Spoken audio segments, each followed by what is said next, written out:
Hello दोस्तों, स्वागत है हमारे YouTube चैनल में। और हम लोग पढ़ रहे थे मुग़ल काल के बारे में, मुग़ल वंश के बारे में। और कल की क्लास में हमने पढ़ा था जो मुग़ल वंश के संस्थापक थे बाबर के बारे में, पूरी तरीके से डिस्कस किया था हमने कल की क्लास में। और आज की क्लास में हम लोग पढ़ने वाले हैं मुग़ल शासक हुमायूं के बारे में। तो उसके आगे का जो शासक है यानी कि बाबर के आगे हुमायूं का शासन हुआ मुग़ल काल के दौरान। तो आज की क्लास में हम लोग हुमायूं के बारे में पढ़ेंगे और इससे रिलेटेड जो भी युद्ध इसने किए, चौसा का युद्ध हो या कन्नौज का युद्ध हो, सरहिंद का युद्ध हो, सभी के बारे में हम लोग डिटेल में डिस्कस करेंगे आज की क्लास में। और देखिए, इस प्रकार से हम लोग इस सब्जेक्ट्स को पढ़ते हुए चल रहे हैं, जिनमें जो भी आप टॉपिक देख रहे हैं रेड वाले, ये हम ऑलरेडी पूरी तरीके से कंप्लीट कर चुके हैं। और आज हम पढ़ेंगे हुमायूं के बारे में और फिर उसके बाद शेरशाह सूरी, अकबर, जहांगीर, शाहजहां, और इस क्रम से हम पढ़ते हुए चलेंगे पूरी मेडाइवल हिस्ट्री को।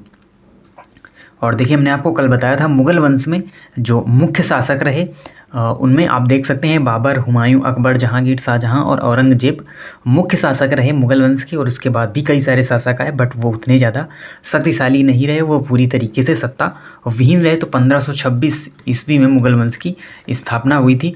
और उसके बाद इसी क्रम में जो शासक हैं वो यहाँ पर आते रहे।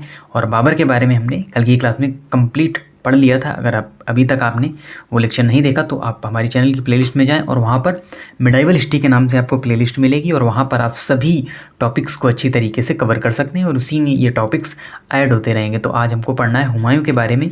तो चलिए स्टार्ट करते हैं यहाँ पर। तो देखिए, सबसे पहले हम देखते हैं हुमायूं कौन था। तो हुमायूं था बाबर का पुत्र। तो बाबर के वैसे तो 4 पुत्र थे। बाबर के 4 पुत्र थे, जिनमें हुमायूं, कामरान, अस्काल और हिंडाल। तो ये जो भी 4 पुत्र थे बाबर के, तो ये अलग अलग रीजन में जो अलग इसके भाई थे हुमायूं के, वो सभी अलग अलग रीजन में रहे। और हुमायूं को अपना उत्तराधिकारी बनाया बाबर ने, क्योंकि हुमायूं बाबर का सबसे प्रिय पुत्र था। तो इसीलिए बाबर ने इसको दिल्ली और जो आगरा का सम्राट बनाया, यानी अपने बाद इसी को उसने अपनी सत्ता सौंपी थी। तो हुमायूं कौन है? हुमायूं है बाबर का पुत्र। और अगर हम बात करें इसके टाइम पीरियड की, यानी इसका शासन कब से कब तक रहा, तो इसमें आप देखेंगे 2 बार इसका शासन रहा। यानी सबसे पहले जब 1530 में बाबर की मृत्यु के बाद, ये 1530 से 1540 ईस्वी तक, यानी 10 साल तक इसने शासन किया यहाँ पर हुमायूं ने पहले। और फिर क्या होता है, बीच में यहाँ पर सूर्यवंश की एंट्री होती है। और सूर्यवंश के जो सूरी वंश के शासक हैं शेरशाह सूरी, उसका शासन रहता है 15 साल और वो हुमायूं को यहाँ पर हरा देता है। हम आगे पढ़ेंगे भी जो उससे रिलेटेड युद्ध है। तो फिर 15 साल का यहाँ पर बीच में आपको गैप देखने को मिलेगा, जिसमें सूरी वंश का शासन बना रहा। और सूरी वंश का मुग़ल काल से कोई भी संबंध नहीं है। शेरशाह सूरी का मुग़ल काल से कोई संबंध नहीं है, इसको आपको याद रखना है। और फिर हुमायूं वापस लौटता है 1555 ईस्वी में, और एक बार फिर 1555 से 1556 एक ही साल तक ये शासन कर पाता है। और फिर 1556 में हुमायूं की मृत्यु हो जाती है। और उसके बाद हुमायूं का जो पुत्र है अकबर, वो यहाँ पर शासन करता है। तो ये बीच में आप जो 15 साल का गैप देख रहे हैं, इसी में सूरी वंश का शासन भारत में बना रहा। शेरशाह सूरी का शासन यहाँ पर रहा इस 15 साल के दौरान। तो चलिए हुमायूं के थोड़े से जीवन काल के बारे में हम जान लेते हैं। तो ये था बाबर के 4 पुत्रों में एक पुत्र हुमायूं। और उसके बाद इसका जो जन्म है वो हुआ था कहाँ पर? काबुल में इसका जन्म हुआ था। और इसकी माता का नाम माहम बेगम था। तो माहम बेगम इसकी माता थी, हुमायूं की माता थी। और इसे ये ज्योतिष में काफ़ी विश्वास रखता था। ज्योतिष शास्त्र हो या अंतरिक्ष शास्त्र हो, सभी में ये विश्वास रखता था।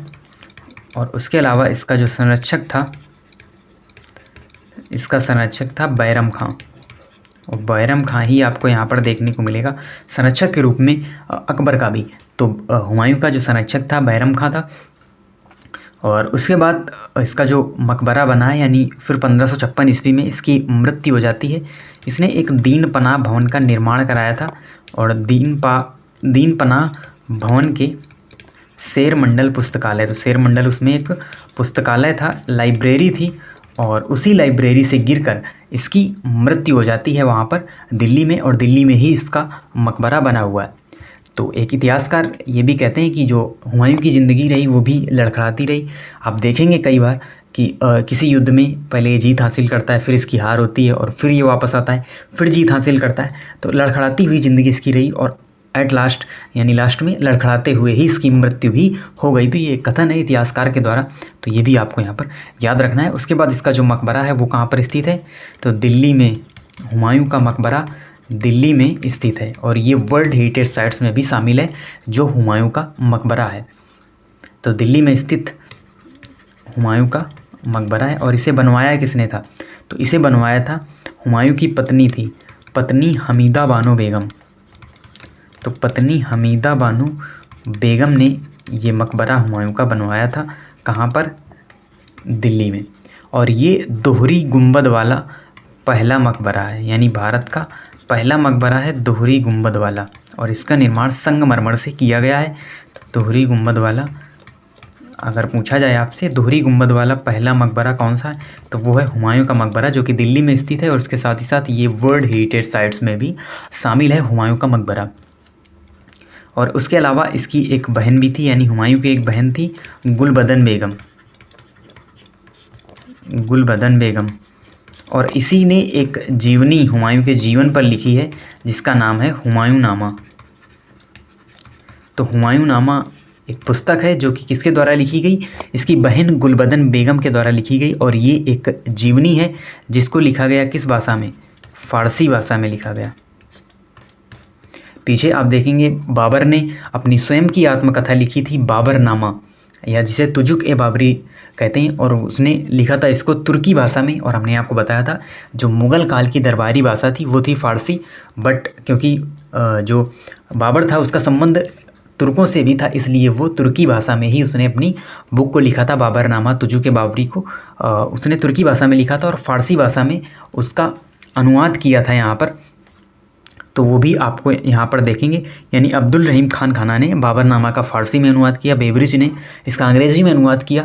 और यहाँ पर आप देखेंगे हुमायूं नामा, तो ये किसके द्वारा लिखी गई है, तो ये किसी कवि के द्वारा लिखी गई, न किसी अन्य व्यक्ति के द्वारा लिखी गई। ये लिखी गई है हुमायूं की बहन गुलबदन बेगम के द्वारा, ये जीवनी हुमायूं नामा। तो इसको भी आपको याद रखना है। अब हम देख लेते हैं कुछ जो युद्ध रहे, आक्रमण रहे हुमायूं के द्वारा किए गए शुरुआत में। तो इसने 1531 ईस्वी में, यानी 1530 ईस्वी में ये शासन में आता है। 1531 ईस्वी में इसने कालिंजर के किले पर आक्रमण किया, कालिंजर किले पर आक्रमण किया। और वहाँ के जो राजा थे, राजा प्रताप रुद्रदेव को इसने वहाँ पर हरा दिया। तो कालिंजर का आक्रमण करके प्रताप रुद्रदेव को इसने हराया 1531 ईस्वी में। और फिर 1532 ईस्वी में इसने दोहरिया आक्रमण किया और यहाँ पर उसने हराया महमूद लोदी को। और ये महमूद लोदी वही है जिसको यानी कि उसका भाई है, इब्राहिम लोदी का भाई है महमूद लोदी, जिसको बाबर ने हराया था 1526 ईस्वी में। पानीपत के प्रथम युद्ध में इब्राहिम लोदी को बाबर ने हराया था, बट ये उसका भाई था महमूद लोदी, जो कि काफ़ी वाद तक यहाँ पर अपना रहता रहा, यानी भारत में रहता रहा, क्योंकि शासन तो उसी समय ख़त्म हो गया था जब इब्राहिम लोदी की मृत्यु हो गई थी। और ये बंगाल वाले रीजन में रहता था महमूद लोदी। तो इसको यहाँ पर हरा दिया किसने, हुमायूं ने, और बंगाल पर भी अपना आधिपत्य यहाँ पर जमा लिया। और उसके बाद 1533 ईस्वी में इसने बहादुर शाह को हराया। और ये किस वाले एरिया में था, ये था गुजरात वाले एरिया में। तो गुजरात वाले एरिया में 1533 ईस्वी में बहादुर शाह को हराया गया, किसके द्वारा, हुमायूं के द्वारा। और गुजरात वाले एरिया में भी इसने अपना जो आधिपत्य है वो जमाया। और फिर यहाँ पर एक जगह लगभग ये जीत हासिल करने ही वाला होता है, किसके खिलाफ, शेर खान के खिलाफ यहाँ पर जीत हासिल करने वाला होता है। तो उसी समय इसके द्वारा संधि कर ली जाती है शेर खान से, जो कि इसकी सबसे बड़ी भूल थी, क्योंकि शेर खान की वजह से ही इसको 15 साल बाहर रहना पड़ा। और क्योंकि आगे ही शेर खान बनता है शेरशाह सूरी, और वही यहाँ पर हुमायूं को हरा देता है।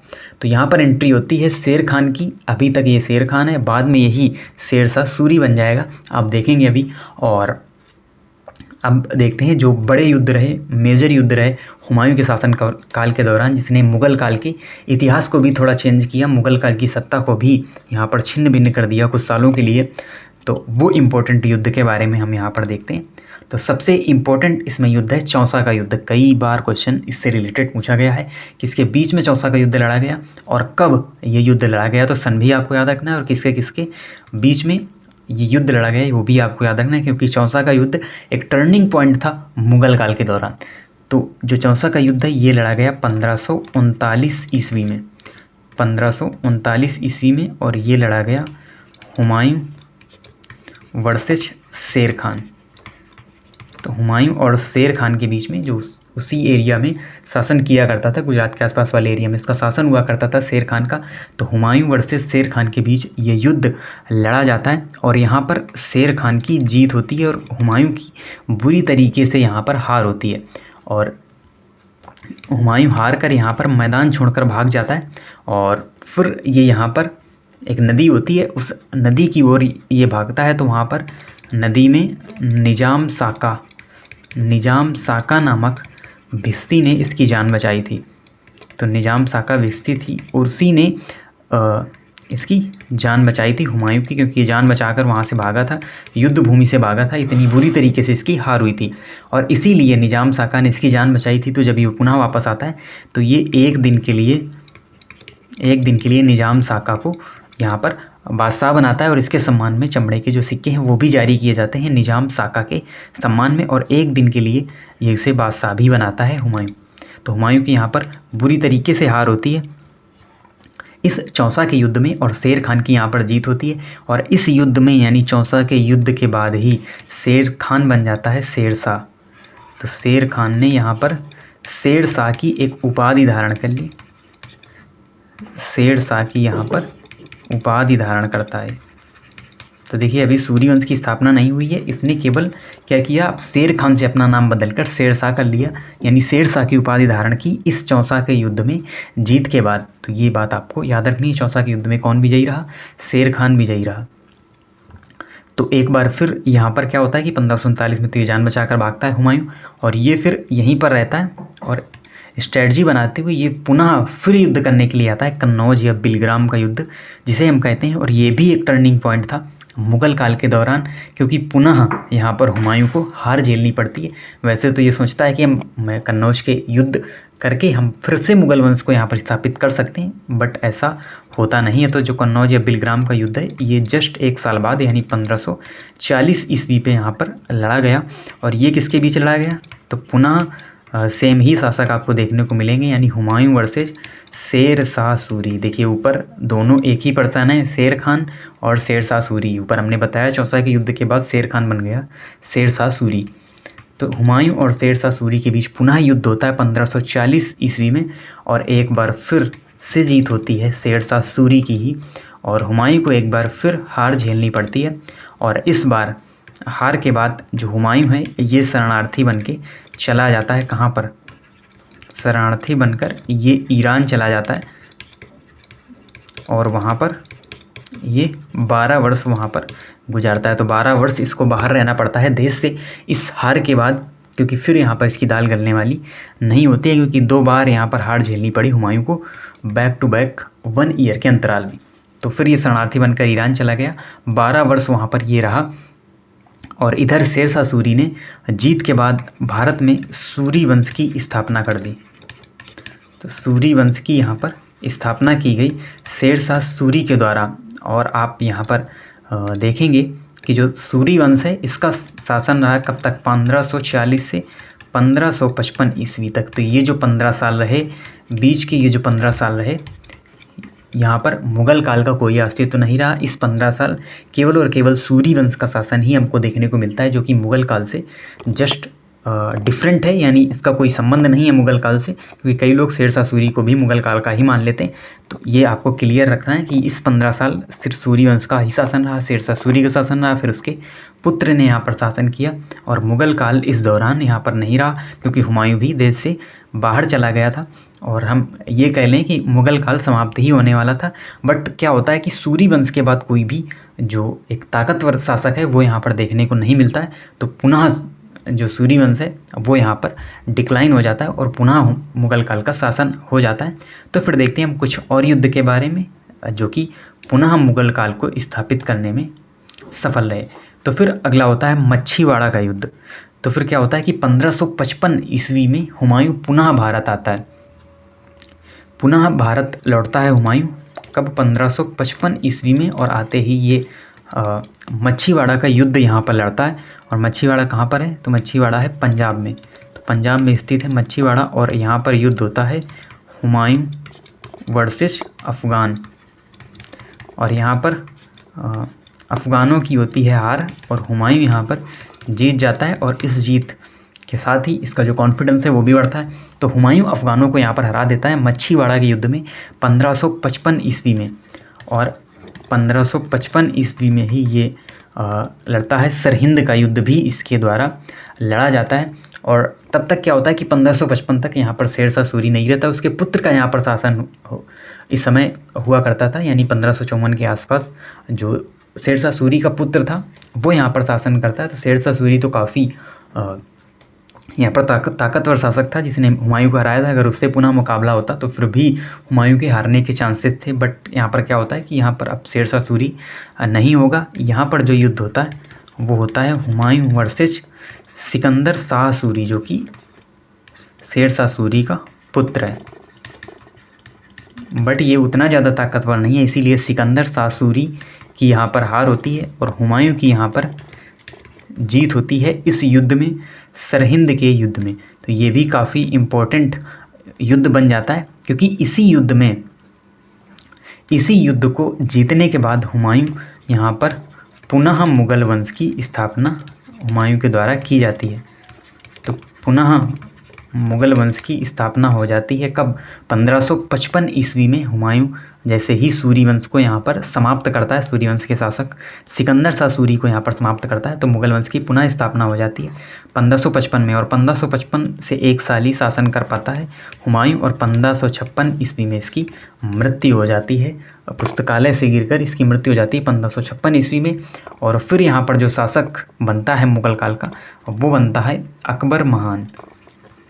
तो अकबर महान यहाँ पर शासक बनता है मुग़ल काल का।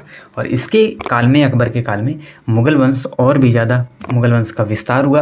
और अब मुग़ल वंश कई सालों तक बहुत ही ताकतवर रहेगा। इसी बीच में मुग़ल वंश थोड़ा सा कमज़ोर पड़ा जब सूरी वंश का शासन भारत में आया।